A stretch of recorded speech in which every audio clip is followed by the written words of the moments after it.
difficult time together as a region. Today, though, it's good news, and I'm so pleased to be able to announce funding today for 6 road projects and 1 airport runway infrastructure project in Northern Ontario. And these 7 projects are going to increase air and road safety and reliability, improve flow of traffic, encourage safe, active transportation in rural communities. And it's also not just about safety, but it's also about more efficient routes for emergency service vehicles and for the many passengers that need to take these routes for the economies of Northern Ontario. So of these projects in the rural and northern communities infrastructure stream, the value of these projects in terms of the Government of Canada's investment is $12.7 million, and it's part of the Investing in Canada plan. So I want to thank everyone for their hard work, and I'd also like to say hello to my Ontario counterpart, Dave Smith, who's the Parliamentary Assistant to Energy, Northern Development, Mines and Indigenous Affairs, and member of Provincial Parliament for Peterborough-Kawartha, who I believe is with us on behalf of the Honourable Laurie Scott. I know that if the work that it goes into securing funding in this order of magnitude is quite significant.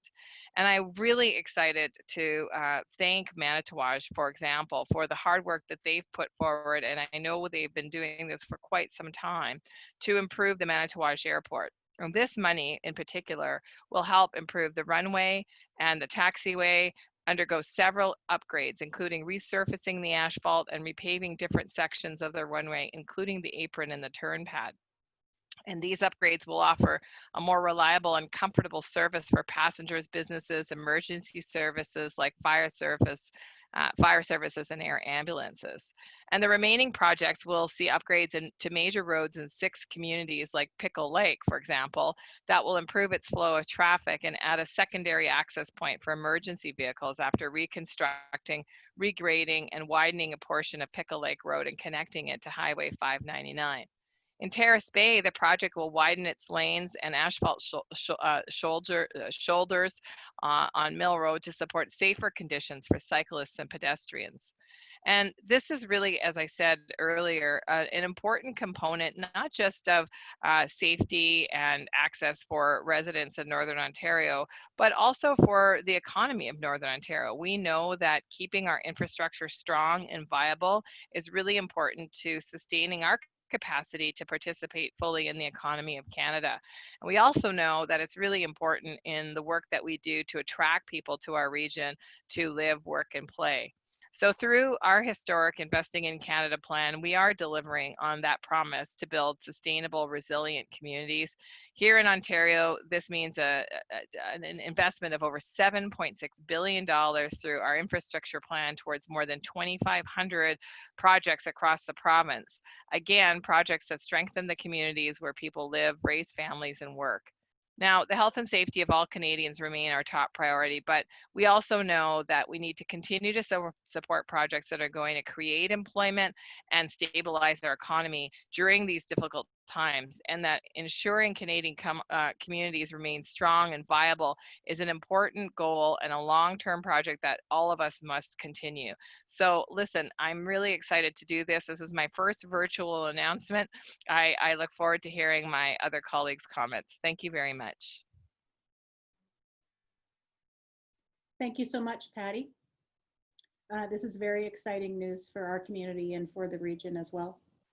I'd like to introduce Dave Smith.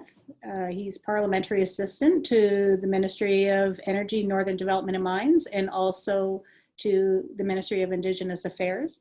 And he is the Member of Provincial Parliament for the Peterborough and Kawartha riding. Thank you very much. Salut mes amis, je m'appelle Dave Smith et je suis l'adjoint parlementaire pour le ministre de l'Énergie, du Développement du Nord et des Mines et ministre des Affaires autochtones. Thank you very much for this. I'm very happy to be here on behalf of Laurie Scott, the Minister of Infrastructure. Really, this is a great day for the entire Manitouwadge greater community and all of the First Nations that surround it. Last summer, almost 12 months ago now, the province of Ontario nominated these projects, all 7 of them, to the federal government. And one of the things that I've discovered since coming into government, I came from private sector. 12 months may seem like a long time, but actually in most terms, it's an expedited government process. Today, we move one step closer to these priority projects being completed. And what it's going to do for the Manitouwadge Airport, it's going to improve the quality of life for all of the people in the area. It's going to improve safety, reduce interruptions for service, and make reliable service for all of those passengers. Ontario is investing more than $5.5 million in total in road improvements for the communities and for the First Nations. It's significant contributions from both the municipal government and the federal government. And I would be remiss not to acknowledge the hard work that has gone in from both of those levels of government as well. I'm really looking forward to shovels being in the ground, because I know that these vital projects are going to improve the local infrastructure.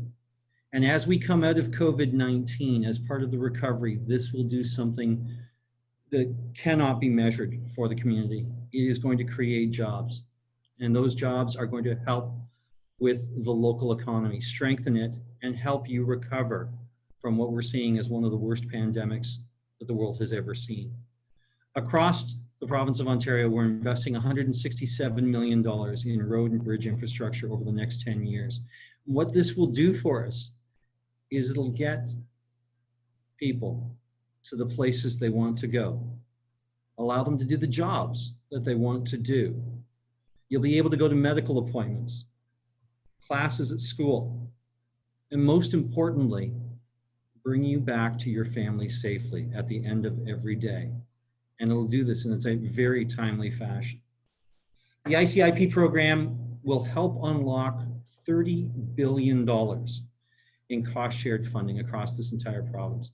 And Manitouwadge is one of the areas that is going to benefit as a result of this. We're improving transit, roads and bridges, recreational facilities, cultural centers, local water and infrastructure programs. And this is about shovel-ready projects, infrastructure projects that support the economic recovery and job creation as we come out of COVID-19. I'm looking forward to working more closely with both our municipal levels and our federal government partners to make sure that we secure more of these project approvals. Today's announcement is just one great example of all levels of government working together to suit the needs of all of the people in our communities. I'd like to thank the Township of Manitouwadge and everyone else that's involved in the funding on this. It is a great day today for all of our communities. Thank you very much for the time to speak to you today, and I look forward to having more of these announcements in the coming future. Thank you. Thank you very much, Dave. At this time, I invite Debbie Hardy, who is the Chief Executive Officer of Santé Manitouwadge Health, to say a few words as well.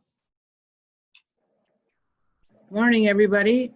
First of all, thank you to everybody with their hard work in getting the proposals in and for having them passed at legislation in the Ministry of Health, or Ministry of Transportation, sorry, health focused. It's great news for the community and for our patients. We know the airport is our lifeline sometimes to get our clients to a tertiary center and a higher level of care. And to know that the upgrades are going to allow even the planes to land in inclement weather, some that would be delayed now, is huge news and can only help save lives. And again, thank you from the community and from healthcare. This is great news. Thank you, Debbie. At this time, I'd like to inform the media that we are taking questions now via the chat feature. You're asked to identify your question, who you would like to answer the question, and also if you could let us know your name and the media outlet. We'll give you a few minutes to get your questions in line through the chat function.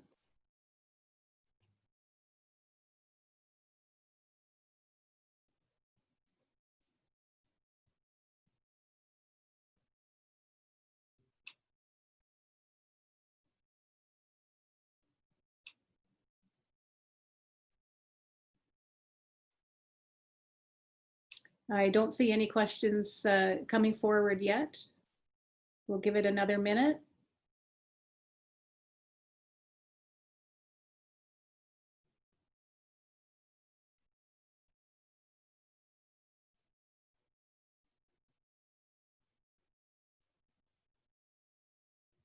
Well, somebody must have put it together a really good press release that there's no questions.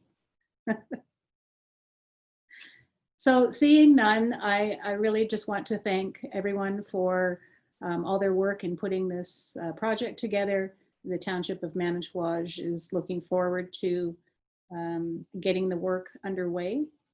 We do have one question from TBT News. It's Ryan Bonazzo, and he is asking, how much more important is infrastructure spending in the wake of COVID?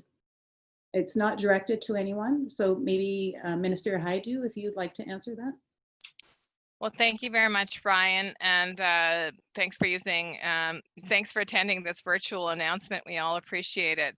I think infrastructure spending is important in regular times, just as I think MPP Smith has mentioned. It's critical to the functioning of our local economies, to the functioning of our communities, and I think listening to the representative from health, obviously the health and safety of Canadians, to have good functioning infrastructure is very important as well. But in the wake of COVID, obviously, if you think about it from the health lens, the ability to get people in and out of Manitouwadge quickly is a very critical component to dealing with any kind of health issue or health crisis. And with COVID-19, we know that people can deteriorate very quickly and may need additional levels of health care. And I've said all along as a Minister of Health, coming from a rural community, I'm fully aware of the limitations of the healthcare system in communities like Manitouwadge or Marathon or Greenstone, those kinds of areas that often have one hospital, limited healthcare professionals on site, and certainly a lack of capacity to be able to get to, for example, specialist appointments or urgent levels of care that are more sophisticated than can be offered at those particular hospitals, given constraints around equipment or professionals. So I think in the wake of COVID, there's a much bigger emphasis on the need to ensure that our health infrastructure, including the allied infrastructure like airports, is up to date and current and can meet the needs of communities no matter where Canadians live. Manitouwadge is for those people that have never been there, and I certainly hope, Dave, you'll come and visit one day. It's a vibrant little community, but it is at the end of a road, and it's quite isolated if you don't have alternative ways of getting in and out. And so this is really good news for communities like Manitouwadge that often rely on this infrastructure in a very significant way, given that there aren't multiple routes in many cases to access the community. I'd like to jump in on that as well. And actually, I've been to Manitouwadge many times, love the fishing there. What we see right now in COVID-19 is we've had a significant downturn in the economy, not just in Ontario, but across the entire world. We have seen a lot of despair as a result of it. And what infrastructure spending does, what infrastructure projects do for us, is they're very visible for everyone. And they provide a level of hope that we're coming out of this, hope that we'll be restoring a sense of normalcy, hope that people will be going back to work and being able to do and enjoy the things that they used to do. And that is one of the biggest advantages of infrastructure projects. They're very visible for everyone to see, and it provides you with that opportunity to recognize that this crisis is coming to an end. And we will get through it, and we'll get through it together.